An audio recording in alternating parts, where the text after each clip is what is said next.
Paz do Senhor. Vamos ficar de pé? Vamos iniciar um culto ao Senhor nessa noite. Vamos engrandecer o nome dEle. Vamos adorá-lo. Vamos louvá-lo nessa noite, amém? Você veio para isso aqui nessa noite?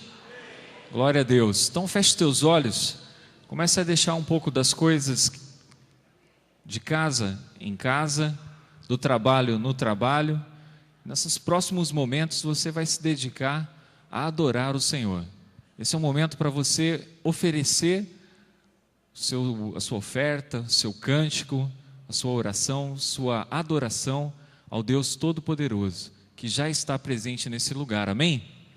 Você se reúne aqui por conta de Jesus Cristo? Amém? Então Ele se faz presente. Feche teus olhos, vamos orar, vamos falar com Ele nesse momento. Nós queremos te agradecer, Senhor. Iniciamos esse momento, esse culto, adorando a Ti, Senhor, porque o Senhor é digno de toda honra e de toda glória. O Senhor é digno de todo louvor, de toda adoração.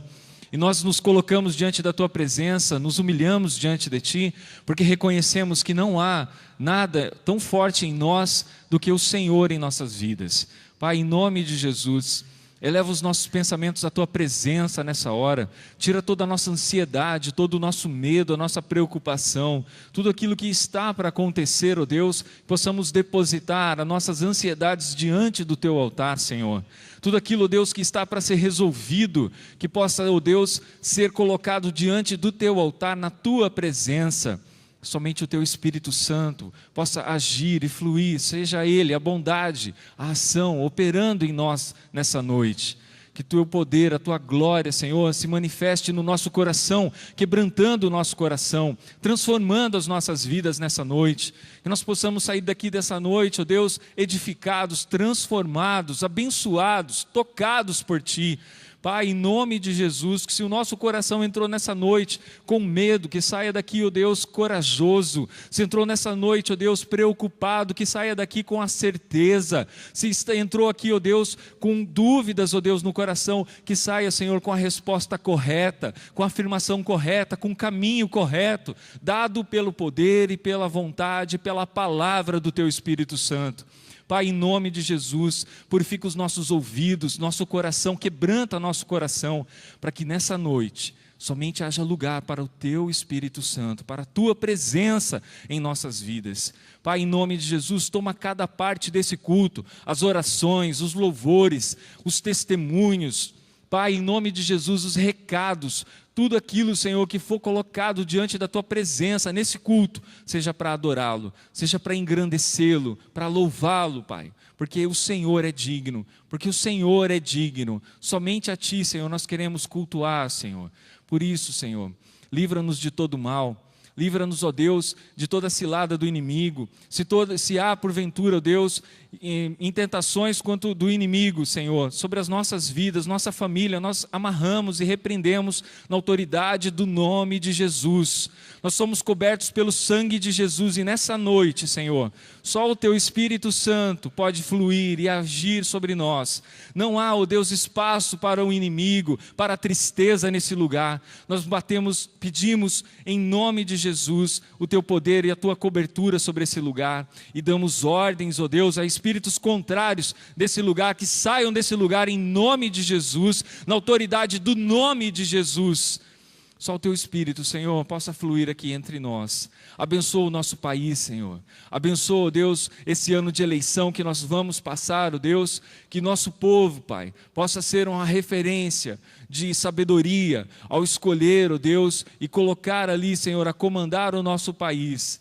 Dados, ó Deus, e coordenados por Ti, Senhor, em nome de Jesus. Abençoa Israel, Senhor. Abençoa esse povo, Senhor, que o Senhor tanto ama. Pai, em nome de Jesus, quebranta corações, ó Deus, e aos missionários em campo, Senhor, que dê sabedoria, fortalecimento, para que eles continuem a pregar a Tua palavra e muitos possam ser salvos nesse dia, nesses momentos, nessa semana.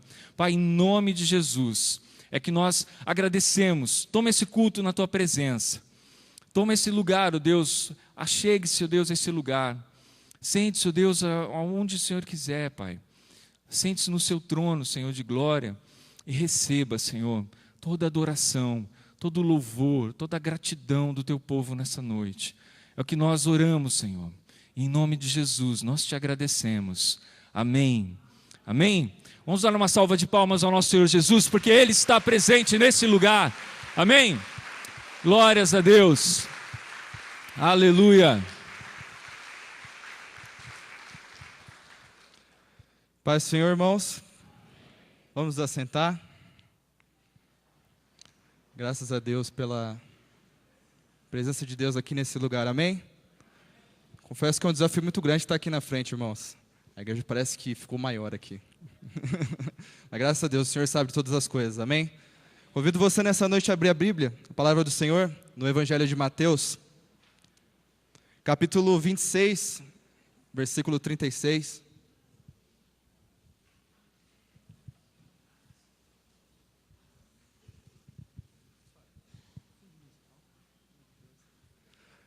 Mateus 26, 36 ao 44. Amém? Diz assim a palavra de Deus. Em seguida foi Jesus com eles a um lugar chamado Getsêmani e disse a seus discípulos: assentai-vos aqui, enquanto eu vou ali orar. E levando consigo a Pedro e os 2 filhos de Zebedeu, começou a entristecer-se e angustiar-se. Então lhes disse: a minha alma está profundamente triste até a morte. Ficai aqui e vigiai comigo. Adiantando-se um pouco, prostou-se sobre o seu rosto, orando e dizendo: meu Pai, se possível, passa de mim este cálice. Todavia, não seja como eu quero, e sim como tu queres. E voltando para os discípulos, achou-os dormindo, e disse a Pedro: então nem uma hora pudestes vós vigiar comigo? Vigiai e orai, para que não entreis em tentação. O espírito, na verdade, está pronto, mas a carne é fraca. Tornando a retirar-se, orou de novo, dizendo: meu Pai, se não é possível passar de mim este cálice sem que eu beba, faça-se a tua vontade. E voltando, achou-os outra vez dormindo, porque os seus olhos estavam pesados. Deixando-os novamente, foi orar pela 3ª vez, repetindo as mesmas palavras. Baixe sua cabeça um instante, vamos orar a Deus, pedir para que Ele fale aos nossos corações nessa noite, amém? Querido Deus, amado Pai, diante da Tua palavra nós estamos agora, Senhor. Te pedimos, Deus, em nome de Jesus, o Teu entendimento, Senhor, sobre as Tuas coisas, Pai. Que possamos nessa noite realmente, Pai, ser tocados pelo Teu Espírito, Deus. Fala ao nosso coração, Deus, em nome de Jesus. É o que eu te peço e te agradeço. Amém. Uma vida de oração é o tema dessa pequena meditação de hoje. Jesus, nesse momento da história, estava orando, pressentindo que estava chegando talvez a sua hora. A hora de cumprir o seu propósito para com a humanidade.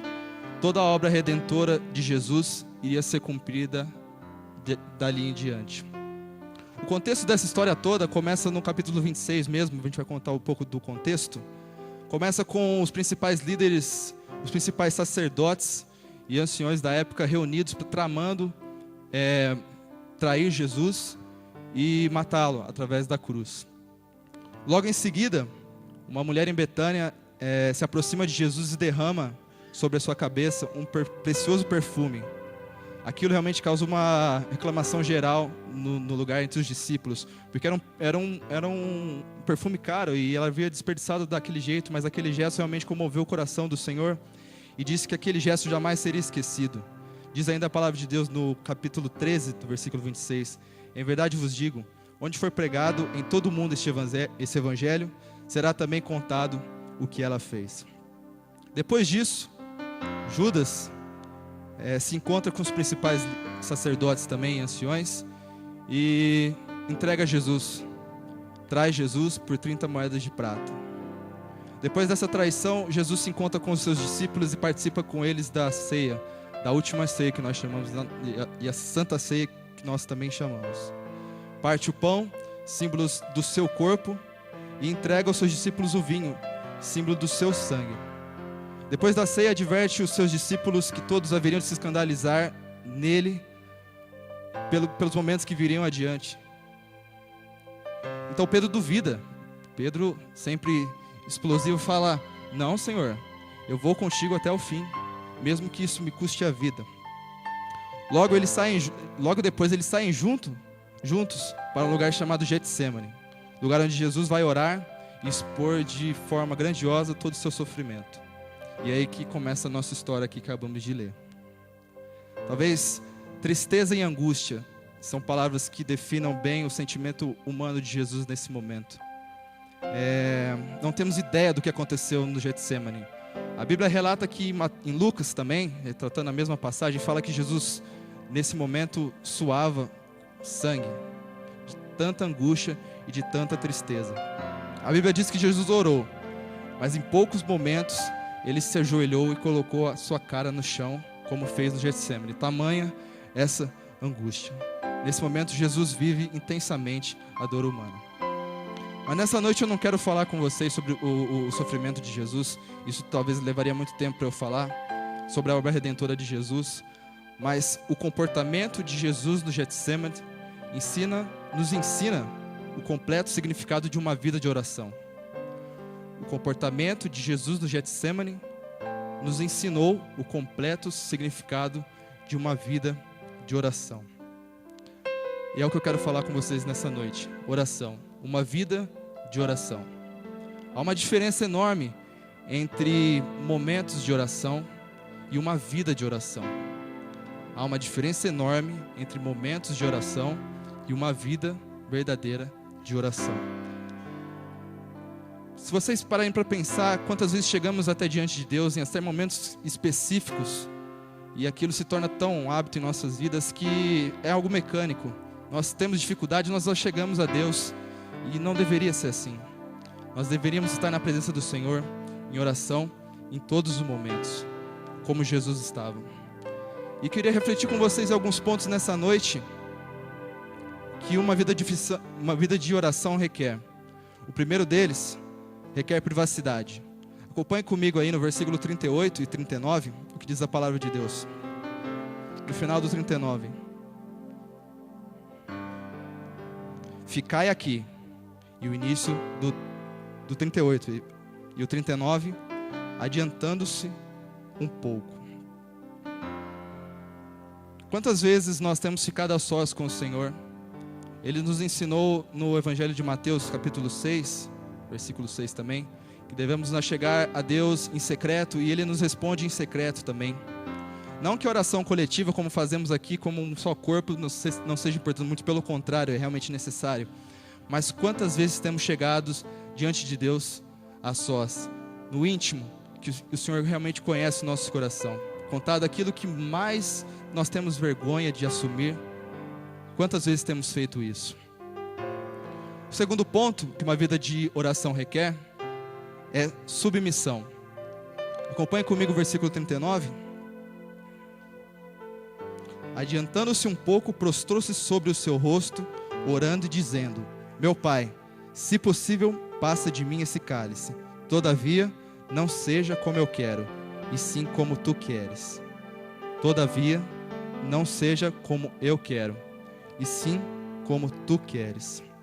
Talvez a mente de Jesus, eu sei que ele não era humano, ele era humano, mas ele tinha realmente o conhecimento de todas as coisas. Mas a gente se colocando no lugar dele, nesse momento, a gente parava para pensar realmente se era realmente necessário morrer desse jeito e para esse fim, pela humanidade. Mas a decisão de Jesus foi obedecer o Pai. Apesar de toda a dor, de toda a angústia, de todo ataque, de sofrimento no pó, com a cara no chão, angústia, sofrimento, injustiçado, ele escolheu ainda obedecer o Pai. Seguir o modelo de Jesus significa abrir mão de nossos planos pessoais. A vontade de Deus toma a primeiro lugar em nossas vidas. O terceiro ponto é que requer prontidão, capacidade de vigiar. Acompanhe comigo o 41. Vigiai e orai, diz a palavra do Senhor. Estamos vigiando e nos mantendo firmes no Senhor? Veja que alguns momentos antes, os filhos de Zebedeu falaram para Jesus que eles queriam se assentar com Jesus nos reinos dos céus, um de cada lado, mas eles acabaram dormindo, não estavam em prontidão. Pedro falou momentos antes que iria até o fim com Jesus, mesmo que isso lhe custasse a morte, mas também não aguentou nem sequer uma hora vigiando. Quem aguentaria, na verdade, né? Mas a minha pergunta é para você nessa noite: estamos vigiando para nos mantermos firmes no Senhor? E por fim, não menos importante, muito pelo contrário, muito importante, uma vida de oração requer persistência. O versículo 44 diz assim: deixando-os novamente, foi orar pela terceira vez, repetindo as mesmas palavras. Foi orar pela terceira vez, repetindo as mesmas palavras. Quantas vezes nós temos persistido diante do Senhor? Realmente muito importante que nós nos acheguemos a Deus e continuemos insistindo realmente em falar com Ele, em expor as nossas dificuldades, em ter realmente uma vida de oração, meus irmãos. Era essa a minha mensagem de hoje, que acredito que o Senhor falou muito comigo. O interessante da palavra de Deus é que antes de qualquer coisa ela fala com você. E que vocês possam refletir nessa noite a importância de uma vida de oração. Amém? Que Deus os abençoe.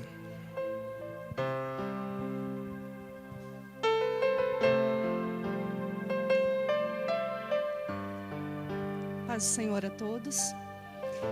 Agora chegou um momento não menos especial do culto.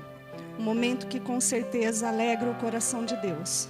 O momento da gente dizer para os nossos visitantes o quanto nós estamos felizes com a presença deles aqui, o quanto Deus se alegra pela presença deles aqui. Mas não só deles, de todos os irmãos, porque estarmos juntos alegra o coração de Deus. Então, nesse momento, eu convido vocês a dar um abraço no seu irmão, a cumprimentar o visitante que esteja perto de você, a dar um abraço, não, muitos abraços. Amém?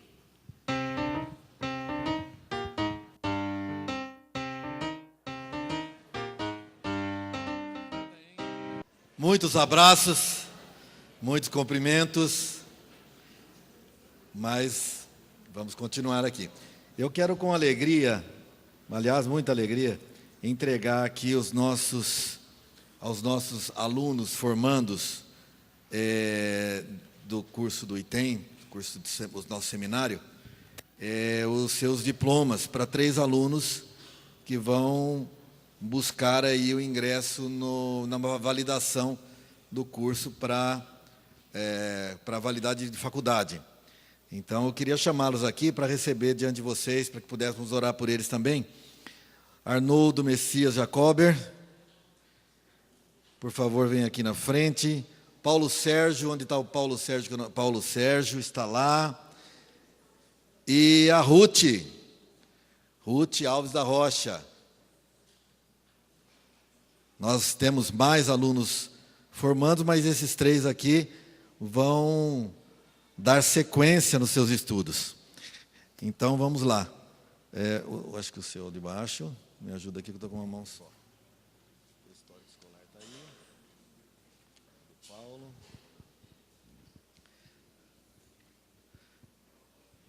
Olha aí que beleza. 4 anos de dedicação e chegaram aí. Não, alguém está tirando fotografia disso aí, não? Cadê? Nós precisamos de uma fotografia. Vamos ficar de pé um pouquinho e vamos orar por eles? Anivaldo, por favor, vem orar por eles aqui. E isso já vai servir de incentivo para você fazer também. Ó. Vai pegar a responsabilidade disso.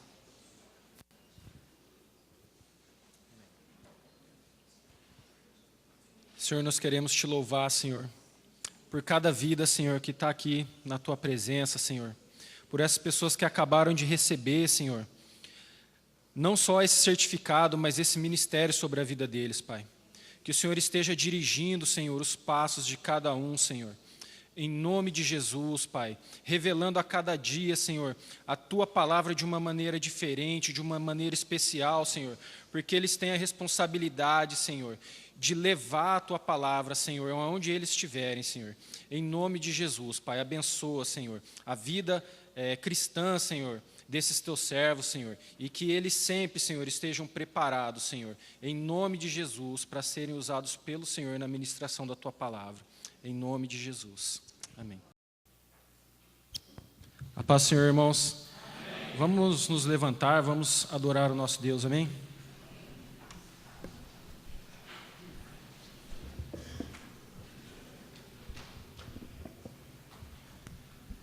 Irmãos, nós estamos aqui essa noite representando o departamento do Juniores, né? Temos a responsabilidade nessa noite de ministrar o louvor.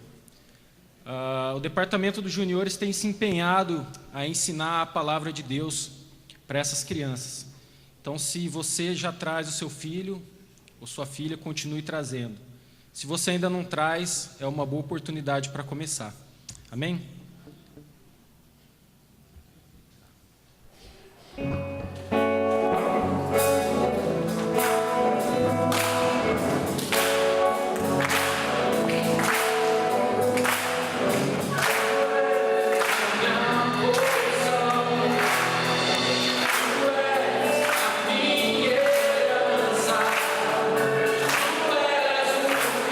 sou o dia,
Vamos abrir a palavra do Senhor. Nós vamos meditar hoje numa passagem que está no Antigo Testamento, mas eu quero ler inicialmente Hebreus, capítulo 11 de Hebreus, capítulo 11.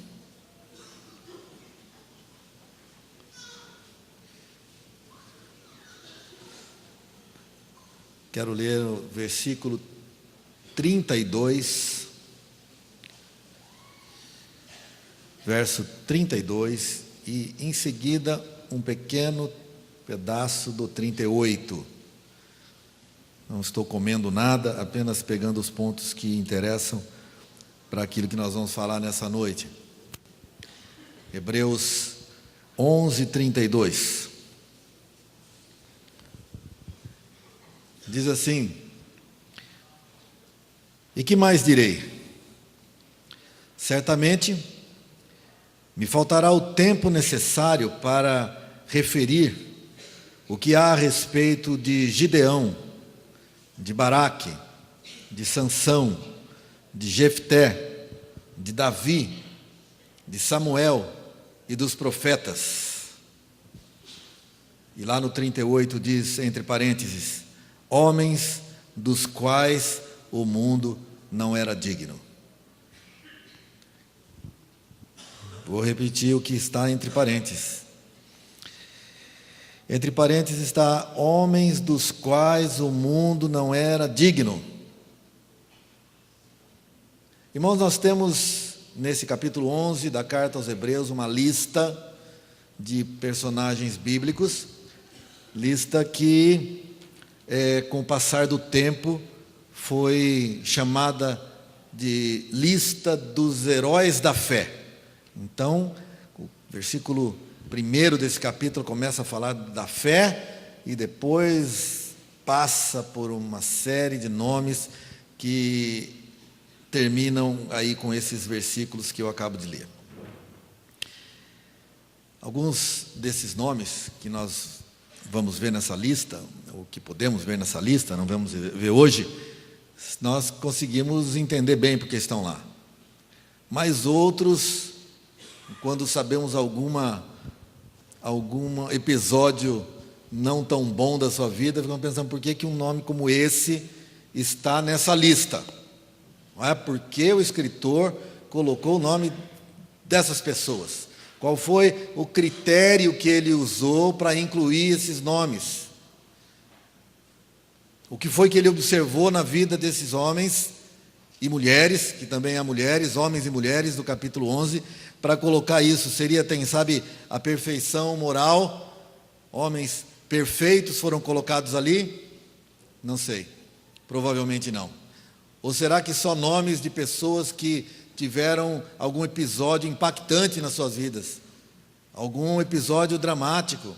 Algo como Elias, que fez descer fogo do céu, ou como Moisés, que abre o mar vermelho pela palavra de Deus? Será que essas coisas precisavam estar na vida dessas pessoas para que fossem colocadas aqui? Será que o meu nome poderia estar numa lista dessa? Já pensaram nisso? Imagina você abrindo o capítulo 11 da carta aos Hebreus na linguagem de hoje e no tempo de hoje, não é? E abrisse e enxergasse o seu nome lá, ou pretendesse encontrar o seu nome lá. Será que poderia estar? Mas para eu saber, eu preciso entender um pouco de critérios, né? O que é que foi usado, o que é que tem na vida desses homens. Eu consigo entender facilmente por que Gideão está lá. Eu sei a história de Gideão. Eu sei por que Baraque está lá. E eu sei do que é que esse homem foi capaz e a conquista que teve na sua luta em favor do povo de Israel. Eu sei porque Davi está lá. Eles estão no versículo que eu li. E eu sei porque Samuel está lá. Nomes que destacam, ou se destacam na lista bíblica de personagens bíblicos. Eles se destacam, a gente sabe o que fizeram esses homens. Mas tem um nome intrigante aí. é o nome de Jefté. Fala de Gideão, Baraque, Davi, Samuel e Jefté. Esse homem, por que está aí?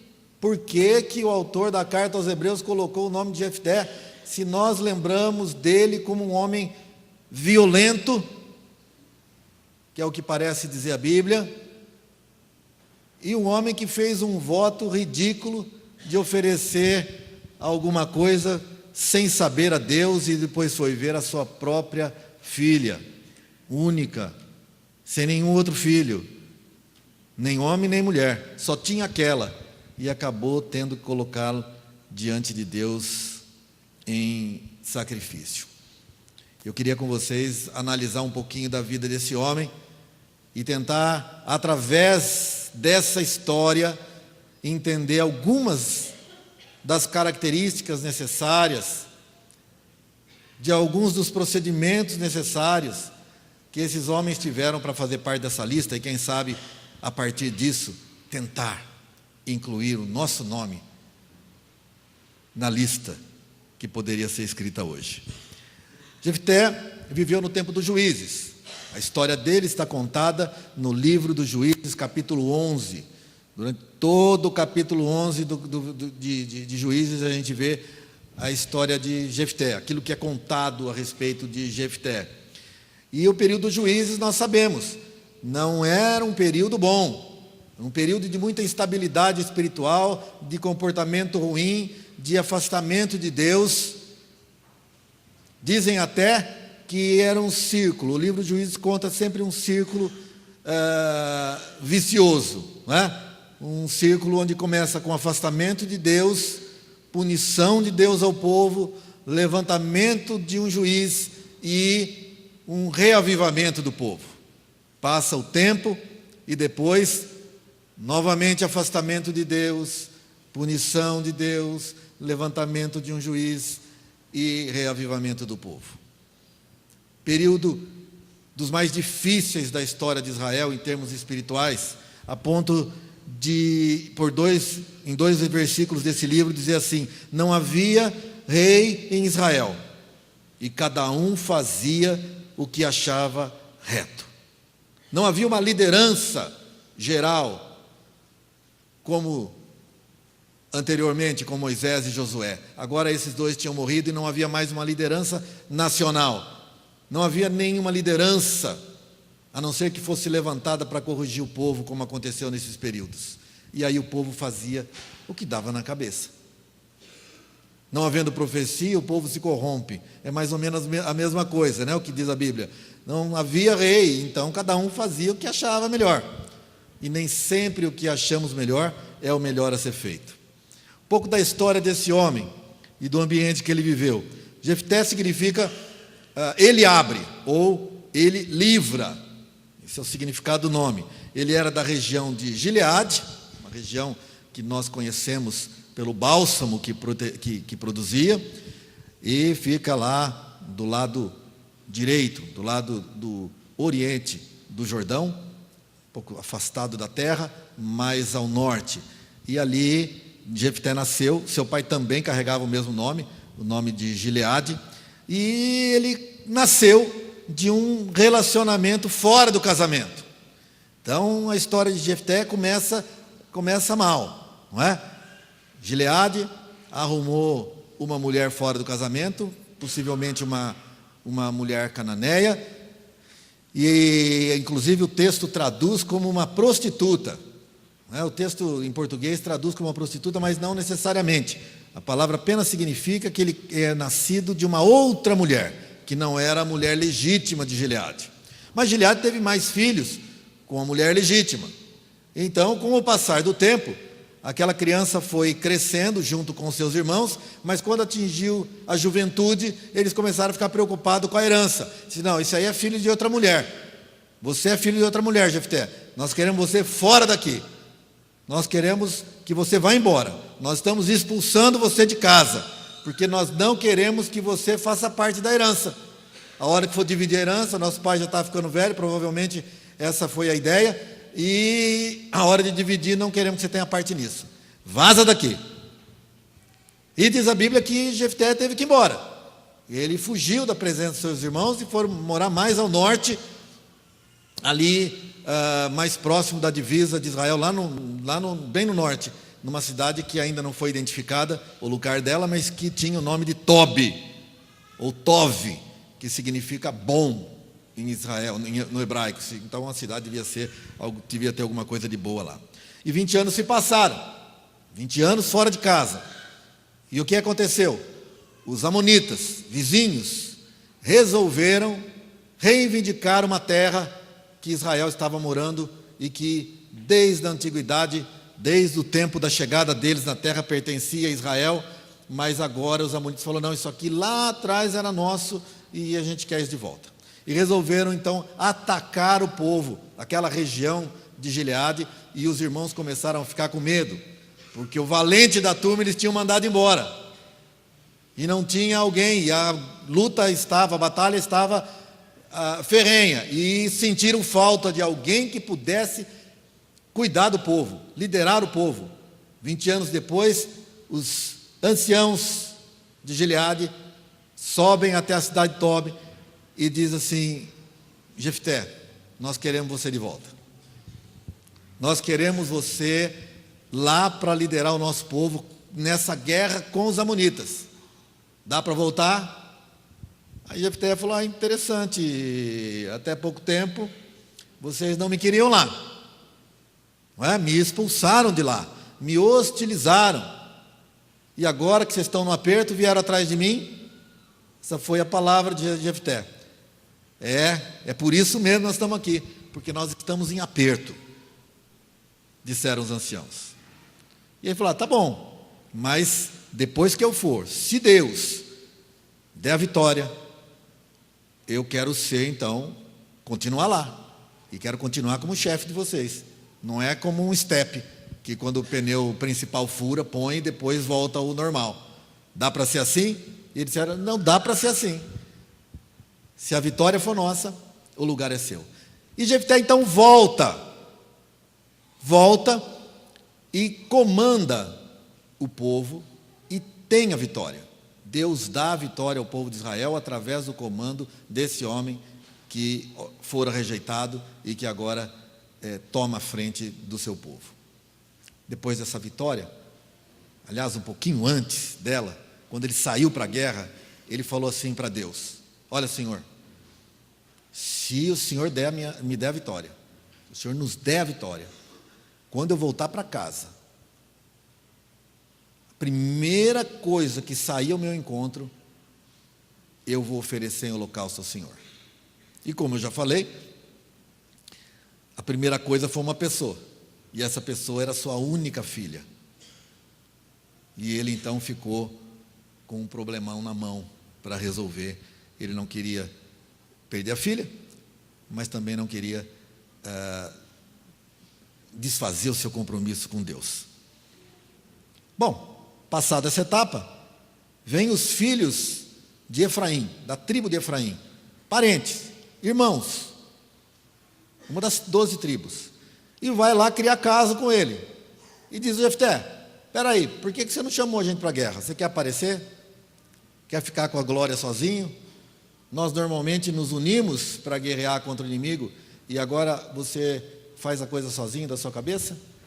E ele então tenta: não foi bem assim, eu chamei vocês que não vieram. E aí não aceitaram, assim como os amonitas não tinham aceitado a tentativa diplomática de resolver o problema, e ele então entra em guerra contra os seus próprios irmãos, apesar de não querer, e acaba tendo que matar 42 mil irmãos. E até tem um fato engraçado nisso, né? Que os de Efraim, eles tinham um sotaque especial, né? Eles tinham um sotaque, como aqui, né? O nordestino tem um sotaque, o paulista tem outro, o carioca tem outro, e então eles tinham um sotaque lá. E quando eles tentavam fugir do cerco, os de Efraim, os gibeonitas pegavam ele e diziam assim: você é de Efraim? Não, eu sou de vocês aqui, deixa eu passar porque eu vou lá no supermercado fazer compra, depois eu volto.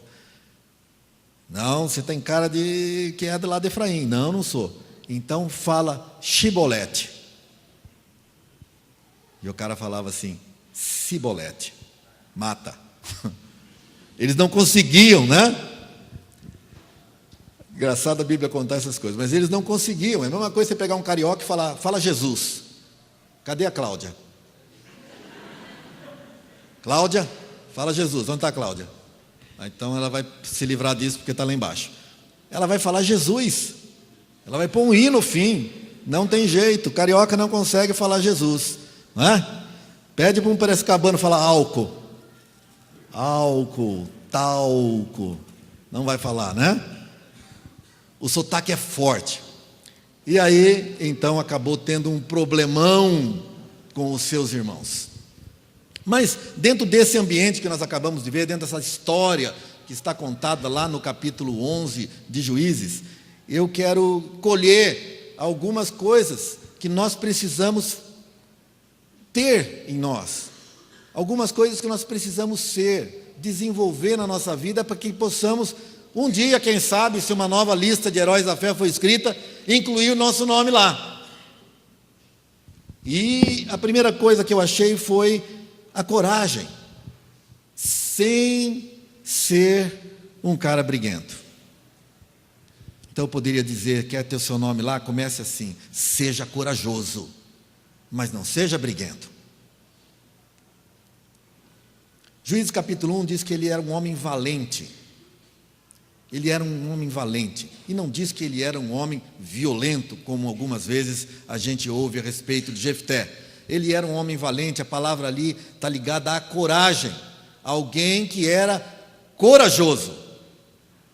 Mas as suas atitudes desses dois episódios, tanto com os amonitas quanto com os efratitas, mostra que ele não era um homem briguento.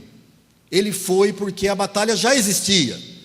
Ele foi chamado para entrar numa luta que já estava correndo contra os amonitas. Mas ele tenta acabar com a briga. E diz a Bíblia que ele manda mensageiros. Veja o que ele diz no versículo 12, que nós não lemos. Você vai ler lá em casa depois, do capítulo 11 de Juízes. Enviou Jefté mensageiros ao rei dos filhos de Amon, dizendo, que há entre mim e ti, que vieste a mim pelejar contra a minha terra? Aí ele disse, olha, eu quero a terra que vocês estão morando, que é nossa. E ele manda o mensageiro de novo explicando, não é de vocês. Você não sabe da história, mas lá, quando nosso povo saiu do Egito, e estava habitando em Cades Barneia, depois daqueles 40 anos, eles precisavam entrar na terra, e pediram passagem para os moabitas. E os moabitas não deixaram a gente passar. Aí, ele pediu passagem para os amonitas. E os amonitas também não deixaram passar. Pelo contrário, se levantaram contra o nosso povo. E lutaram contra nós. Vocês nos atacaram. E Deus nos deu a terra. Então ela é nossa. Você não tem direito. Olha, isso já passou tanto tempo. Nenhum outro rei antes de você quis reivindicar essa terra. Por que você está fazendo isso? Fica com aquilo que o seu Deus deu para vocês e a gente fica com o nosso. E mantemos a paz como está até hoje. Mas o rei dos amonitas não aceitou e foi lá e teve a guerra e ele não conseguiu se livrar disso. Na verdade, a Bíblia ensina isso para nós, a coragem. Deus disse para Josué, seja forte e corajoso por 2 vezes, para conquistar a terra, para ter as conquistas que eu tenho para vocês, vocês precisam de coragem e precisam de força. Mas não saem brigando à toa, não é? A coragem não significa, porque eu sou valente e sou coragem, que eu saio brigando com todo mundo. Não, se eu puder evitar, eu evito, como ele tentou. Se eu puder não ter briga, não vamos brigar. Seja com os de fora, como foi com os amonitas, seja com os próprios irmãos de dentro, como foi com os de Efraim. Ele foi forçado a entrar em briga com os dois, apesar de tentar não fazer isso com os dois. Na carta aos Romanos, Paulo fala: se possível, quando depender de vós, tende paz com todos os homens. Não vos vinguei a vós mesmos, amados, mas dai lugar à ira, porque está escrito: a mim me pertence a vingança, eu é que retribuirei, diz o Senhor. Dê sempre preferência à paz. Bem-aventurados pacificadores, disse Jesus. E nós precisamos lutar pela paz, mas nunca fugir de nenhuma luta que se aparece dentro de nós, se ela for justa e para o bem do povo de Deus. Amém? Então, a primeira coisa que podemos aprender, a primeira lição na vida de Jefté é: seja corajoso, mas não seja briguento. Segundo, não deixe que as mágoas ofusquem as oportunidades que Deus dá para você. Não deixem que as mágoas ofusquem. Não deixe você enxergar as oportunidades que Deus coloca diante de você. Todos nós temos que conviver com os chamados problemas da vida. Quem é que não tem? Alguns dos problemas nós temos culpa. Cavocamos, e aí temos. Criamos caso, e aí temos problemas. Mas alguns nós não temos culpa nenhuma, mas eles estão diante de nós. Alguns problemas nós temos no nosso dia a dia sem ter procurado. Alguns nós carregamos desde o nascimento. Alguns carregamos que vem lá de antes do nascimento. E Jefté era um caso desse. Como eu disse, ele nasceu de um relacionamento fora do casamento. Ele era o chamado filho bastardo, misturado com os outros irmãos legítimos. Eu imagino que deve ter passado esse menino, especialmente numa cultura israelita, como a lei já dizia, que o bastardo tinha lá um monte de problema. Qualquer hora leiam isso lá. Jefté era um homem desse. Nasceu de um relacionamento extraconjugal, era um filho bastardo, criado no meio dos outros, foi criado certamente cheio de discriminações, a ponto de que um momento da vida os irmãos não aguentam mais, e ele então é colocado para fora de casa, por esse único motivo. Veja que não há outro motivo para que, ou não se apresenta outro motivo para que se expulsassem Jefté, apenas o fato dele não ser filho legítimo do casamento. Só por isso. Ele não teve culpa disso. Ele não teve culpa de ter nascido. Ele não pediu, verdadeiramente ele não pediu para nascer numa situação dessa, mas carregou desde o nascimento esse problema. Perdeu a sua herança. Não teve quem o defendesse. O pai ainda estava vivo. Porém, o pai não fez nada. Os irmãos expulsaram e não teve quem o defendeu. Fugiu para uma terra relativamente distante e acabou tendo más companhias, como diz o texto. Ele foi rodeado de más companhias e deve ter sofrido também com isso. Ele não teve culpa do sofrimento que teve. Não se apresenta um problema criado por ele, mas ele sofreu por muito tempo da sua vida. Talvez você se identifique com uma história dessa, não é? Eu não sei como é que é a sua vida e como foi, mas é possível que você traga desde o seu nascimento um problema que não foi que você que criou, não é? Uma postura física, uma enfermidade, algum problema com o seu nascimento, ou mesmo um nascimento indesejado, algo que você carrega, você já não tem culpa disso, e quem sabe até você se chateie com Deus. Jefté tinha tudo para ser um rapaz amargurado, magoado, um fracassado. Ele teria motivos, né? Pelo menos ele teria justificativas, como muitos usam. Eu sou assim porque me fizeram assim. Eu sou assim porque meu pai fez assim, ou porque minha mãe fez assim, ou porque a vida me fez assim. E eu não tenho força e não tenho condições de ser melhor. mesmo que Jefté não tenha sido desejado pelos seus pais, eu imagino que não, nós não podemos dizer que ele não foi desejado por Deus. Quem leu aquele livro, Uma Vida com Propósito, tem um capítulo que diz: você não é um acidente. Mesmo que ninguém tenha desejado o seu nascimento, se você nasceu, é porque Deus quis que você nascesse. Deus tinha um plano para você. E Deus tem um plano para a sua vida. Não importa os métodos que te trouxeram aqui. O fato é que Deus tem. O Salmo 139 diz: tu viste quando os meus ossos estavam sendo feitos, quando eu estava sendo formado na barriga da minha mãe, crescendo ali em segredo, tu me viste antes de eu ter nascido. Os dias que me deste para viver foram todos escritos no teu livro, e quando nenhum deles ainda existia. Deus não comete erros. Deus não escapou do seu controle e você nasceu. Mesmo que ninguém tivesse planejado a sua existência, Deus planejou você. Você crê nisso? Então haja positivamente, mesmo com aqueles que te causam mal, mesmo com aqueles que tentam colocar mais peso sobre os problemas que a vida já te colocou. Haja positivamente, foi o que ele fez.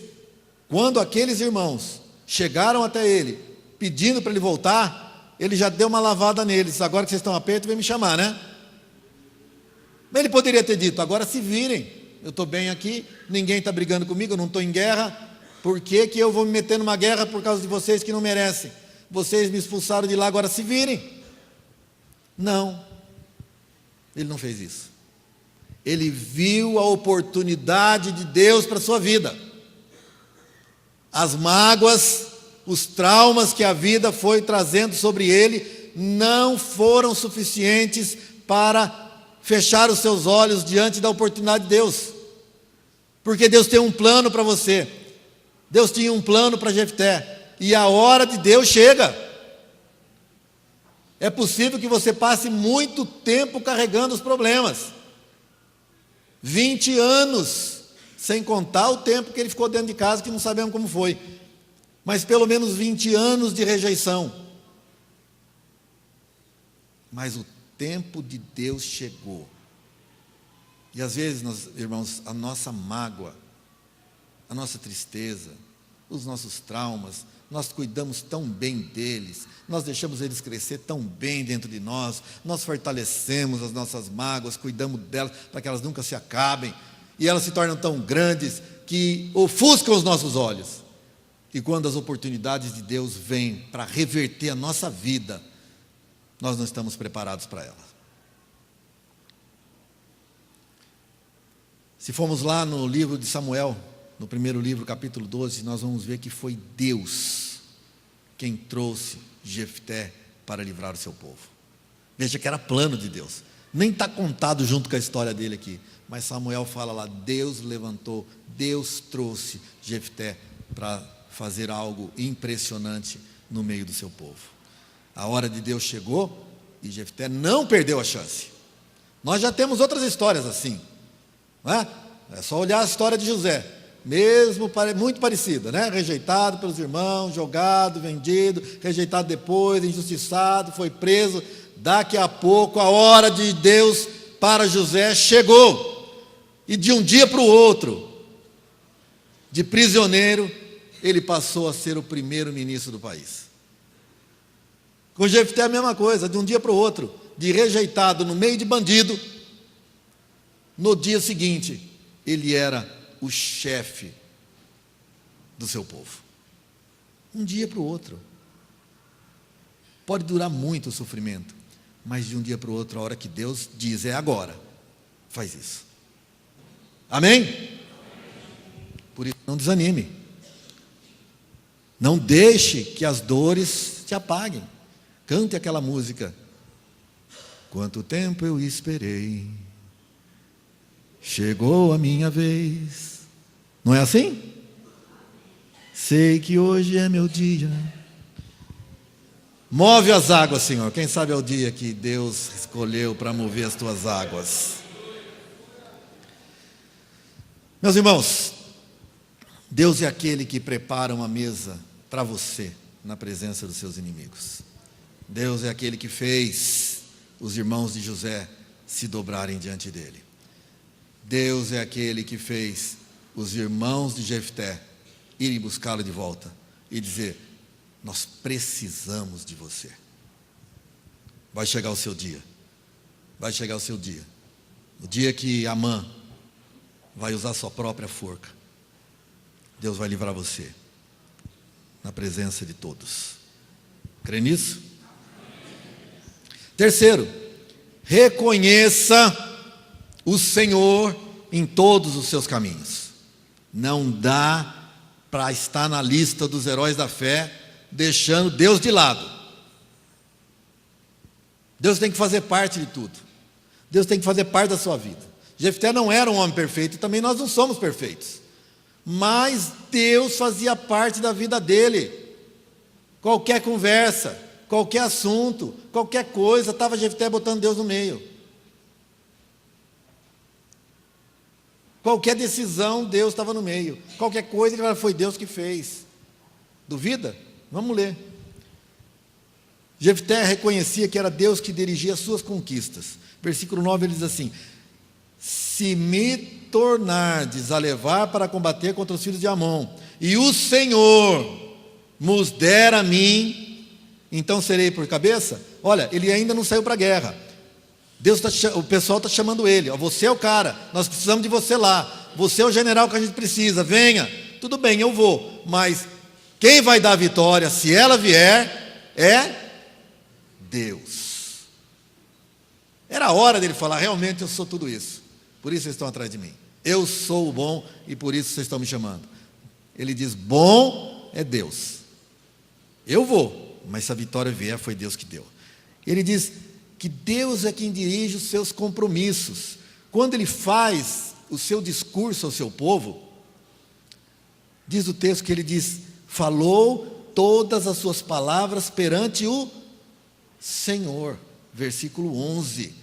Perante o Senhor. Ele faz um acordo, ele fala com o povo, ele dá um discurso, ele faz um discurso, mas ele diz: na presença de Deus. Tem uma testemunha aqui. Depois ele diz que foi Deus quem dirigiu todas as conquistas do seu povo lá atrás. Versículo 21 diz: o Senhor Deus de Israel entregou Seom. Depois, no 23, assim o Senhor Deus de Israel desapossou os amorreus. No 24 ele diz assim: possuiremos nós o território, todos quantos o nosso Deus nos deu. Veja, Deus está em toda a conversa, cada versículo que ele fala, ele põe Deus no meio. E ainda para terminar, ele diz: Deus, aliás, ele entregou a sua causa a Deus. E ele diz assim: o Senhor, dizendo para os seus irmãos, o Senhor, que é juiz, julgue entre os filhos de Israel e os filhos de Amon. Veja, Deus está em tudo. Às vezes nós deixamos Deus de lado, gente. Nós lutamos pelas nossas próprias forças, que devemos lutar mesmo, mas sem esquecer de incluir Deus no nosso negócio, nas nossas conquistas como agradecimento, nas nossas buscas como aquele que vai junto e que nos dá a vitória, nas nossas conversas como aquele que permeia a nossa vida, nas nossas decisões, reconhecendo que Ele pode dirigir, deve dirigir as nossas decisões. E depois reclamamos: aí não deu certo. Isso quando a gente não fala assim: mas eu orei e fui, não é? Nem esperei a resposta de Deus para saber se era aquilo ou não, não é? Senhor, eu quero casar com fulano, vai lá e casa. E depois o negócio não dá certo, fala: mas eu orei. Mas você orou? Não, você avisou. Às vezes confundimos oração com aviso. Deus, estou indo, estou fazendo, corre atrás de mim. Achei interessante essa história de deixar Deus de lado. Eu peguei um trecho de uma carta já conhecida da filha do Billy Graham, numa entrevista que ela fez a uma repórter nos Estados Unidos, e a pergunta que foi feita a ela, a filha do Billy Graham, vocês conhecem Billy Graham, um dos grandes evangelistas do nosso século, e foi perguntada onde é que Deus estava. Onde é que Deus estava quando aconteceu aquela tragédia em 11 de setembro? Porque Deus permitiu. Como é que Deus deixou que aquilo acontecesse? Não é? Se é um Deus bondoso, como é que deixou tanta gente morrer injustamente? E aí ela responde numa carta grande, eu peguei um pequeno trecho. A filha de Billy Graham, Anne Graham, em entrevista respondeu a seguinte pergunta: como é que Deus permitiu algo horroroso assim acontecer no dia 11 de setembro? Ela disse: eu creio que Deus ficou profundamente triste com o que acontecera, tanto quanto nós. Por muitos anos, nós temos dito para Deus não interferir nas nossas escolhas, sair do nosso governo e sair das nossas vidas. Sendo um cavalheiro como Deus é, eu creio que Ele calmamente nos deixou. Como podemos esperar que Deus nos dê a sua bênção, a sua proteção, se nós exigimos que Ele não se envolva conosco? Gradativamente, lá nos Estados Unidos, as coisas foram feitas assim. Faculdades famosas que começaram como escola bíblica, hoje não podem ter Bíblia dentro dela. A própria faculdade de Harvard, talvez a mais famosa do mundo, começou como escola bíblica. E hoje não pode ter oração na aula. Ninguém pode fazer orações, porque isso poderia criar constrangimento aos não cristãos. Nós não podemos esperar ter o nosso nome na lista de heróis da fé, se Deus não faz parte real e constante da nossa vida, do nosso assunto, da nossa conversa, das nossas decisões, do nosso trabalho, da nossa lida diária. Quarto e último, desenvolva a gratidão ao Senhor. E eu preciso falar do voto de Jefté. Ele ofereceu algo a Deus em sacrifício, sem saber o que era. Olha, o que vier, confio no Senhor. O que vier, eu entrego. Eu sei que o Senhor vai escolher bem o seu presente. Mas quando ele chega em casa, ele vê a sua filha saindo. E ele rasga suas vestes, muito triste. E diz: olha, você acabou com o meu dia. Falou para a menina: você acabou com a minha alegria, porque eu fiz um voto de oferecer em sacrifício a Deus, o primeiro que aparecesse foi você. E a menina, e ainda ele respondeu, ele completou: e eu não vou voltar atrás. Ele já disse: não vou voltar atrás. Já é você, vai ser você mesmo.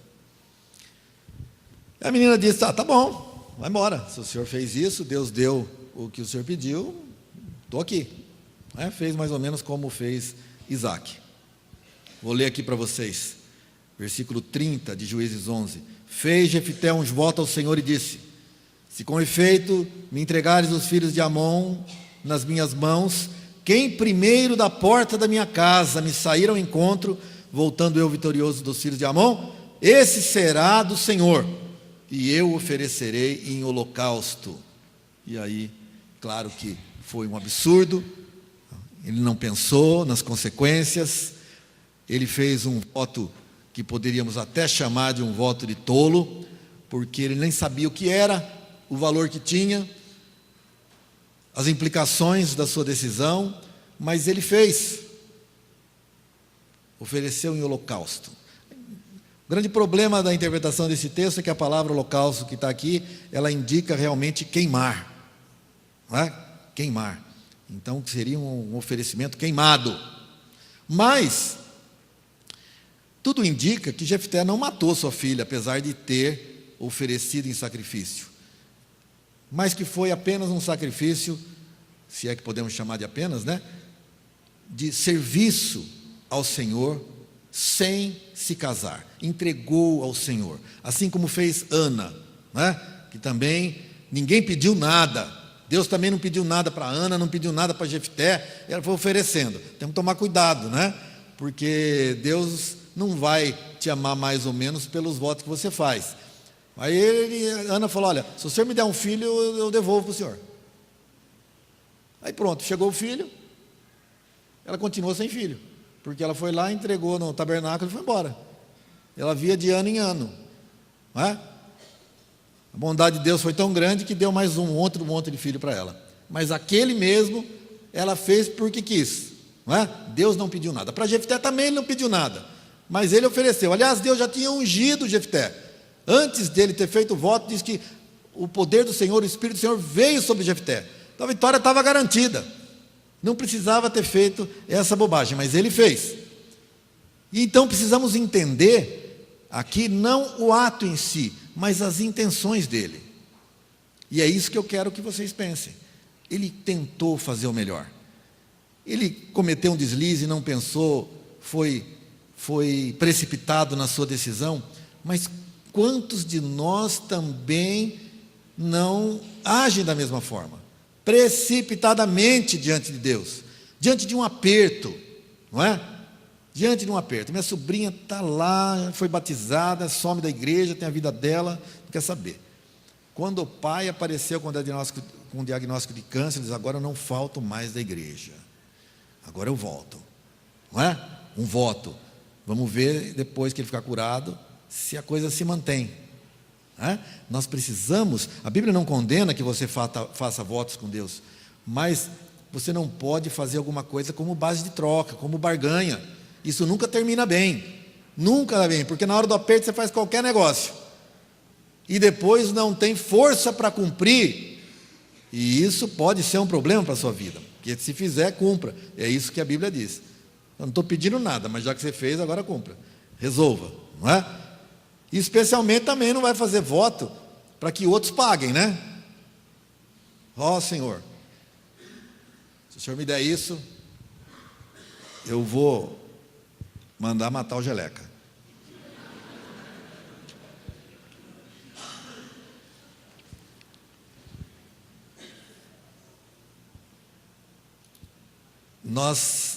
Eu já passei por isso, né? Eu tive que fazer um batizado, eu não era crente, fui fazer um batizado lá em Aparecida do Norte, com a vela na mão, porque a avó da minha sobrinha tinha feito uma promessa que caso não sei quem ficasse, a filha da filha dela ia ser batizada na coisa. Quem pagou a conta fui eu, não é?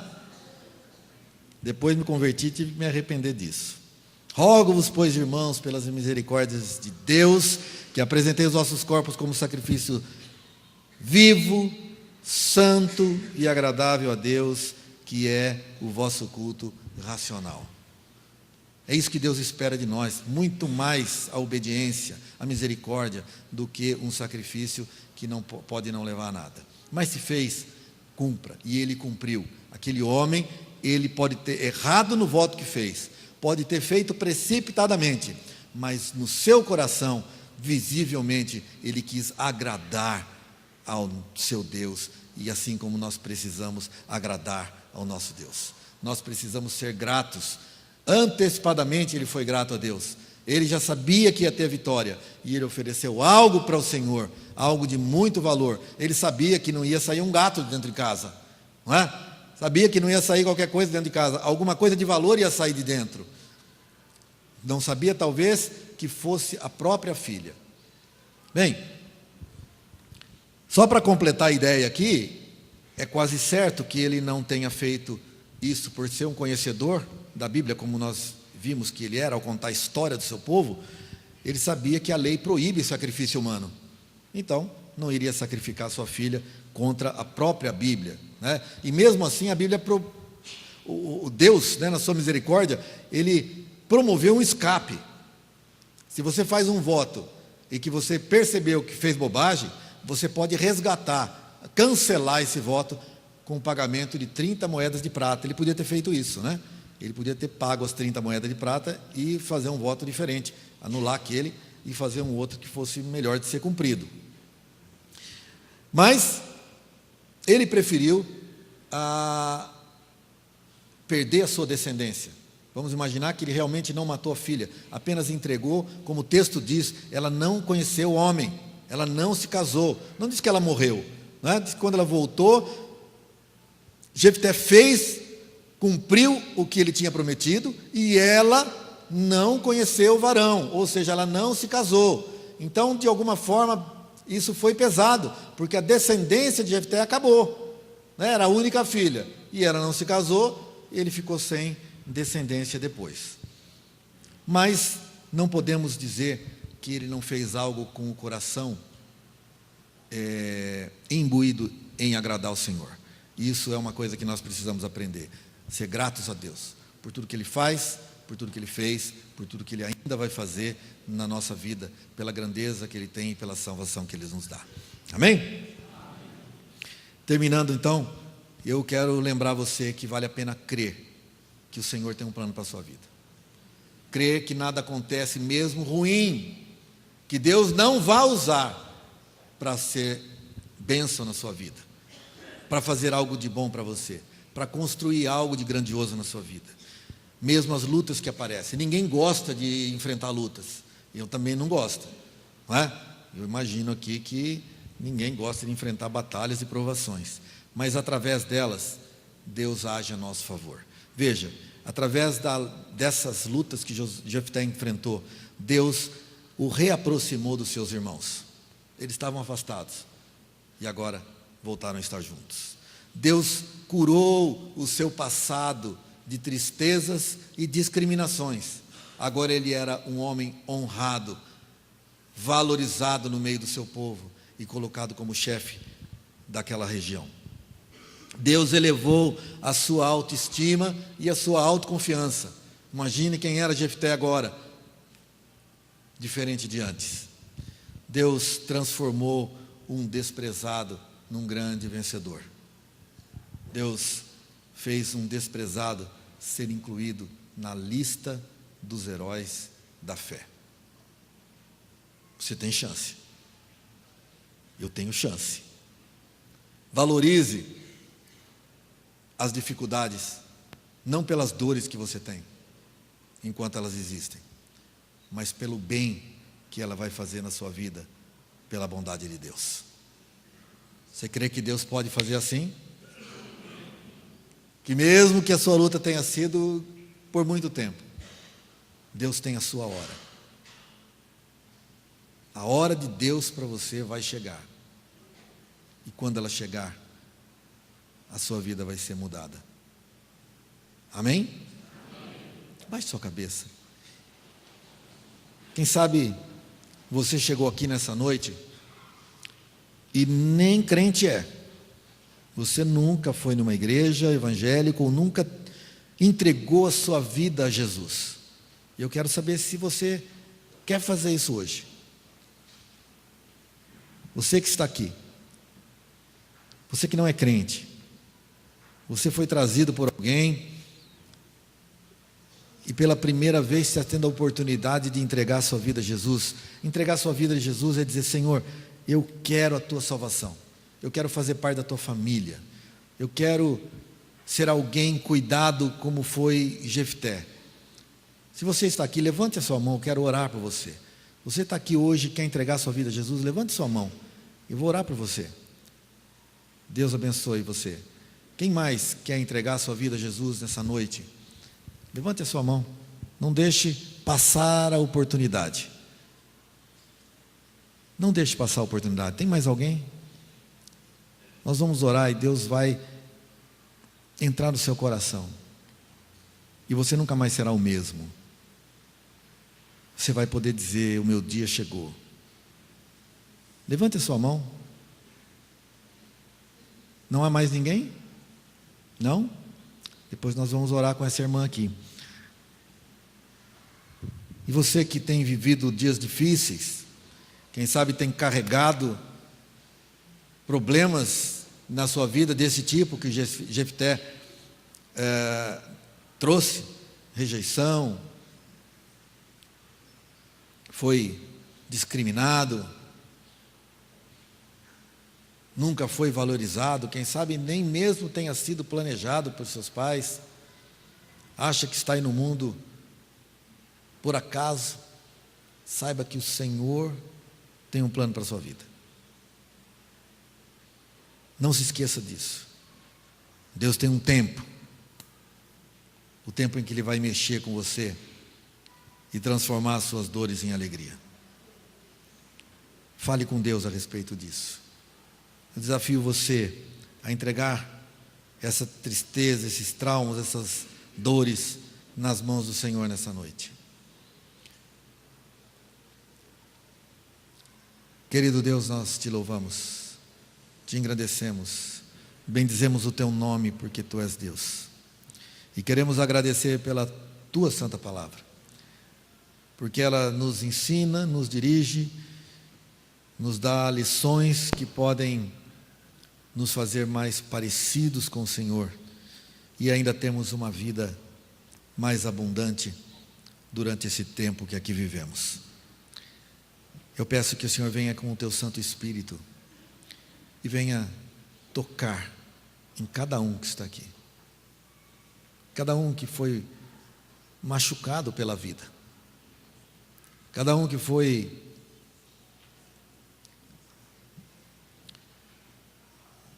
ridicularizado,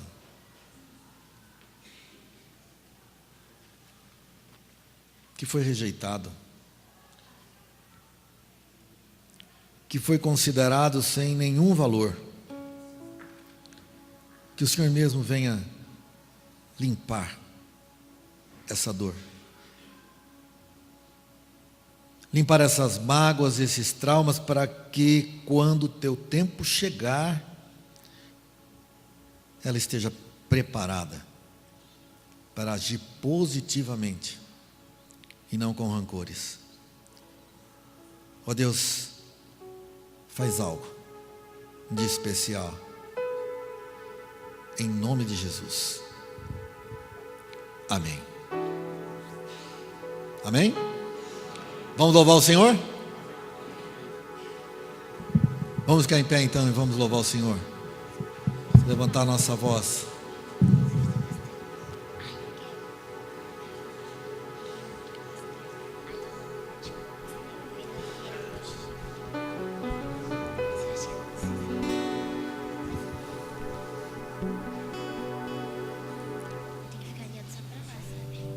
Enquanto vamos louvar, nós vamos também ungir. Eu estava me esquecendo.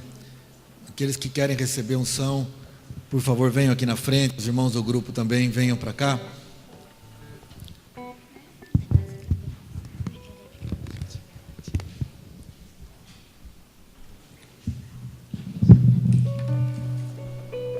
Entregue o seu melhor louvor, entregue a sua melhor adoração nesse momento, amém? Aleluia.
Vamos orar, irmãos. Senhor Deus, em nome de Jesus, Pai querido, nós entramos na Tua presença, Pai, para te agradecer, Pai querido, por esse momento que passamos aqui, Pai, te louvando, ouvindo, Deus querido, a Tua palavra, Pai. Aquilo, Pai, que Tu usaste o Teu servo para falar com cada um de nós, Pai. E vendo, Deus querido, essas crianças aqui, Pai, te louvando, Pai, de todo o coração, com carinho, com amor, Pai. Peço, Deus querido, em nome de Jesus, que Tu também, Deus querido, visite esse cesto aqui agora, este cesto, Pai, onde estão os pedidos de oração, Pai. Que Tu, Deus querido, opere, Deus querido, onde for cura, onde for salvação, onde for emprego, Pai. Que Tu abras a porta, Deus querido, para cada um daqueles pedidos que estão aqui, Pai. Como também, Deus querido, Tu esteja nos levando, Pai, para o nosso lar, em segurança, nos livrando, Pai, de todo o mal, todo o perigo, Pai. Nos dando, Deus querido, uma noite tranquila de sono, Pai. Cheio da Tua graça, cheio da Tua presença, Pai. E nós te agradecemos por tudo, Pai querido. Em nome de Jesus. Amém.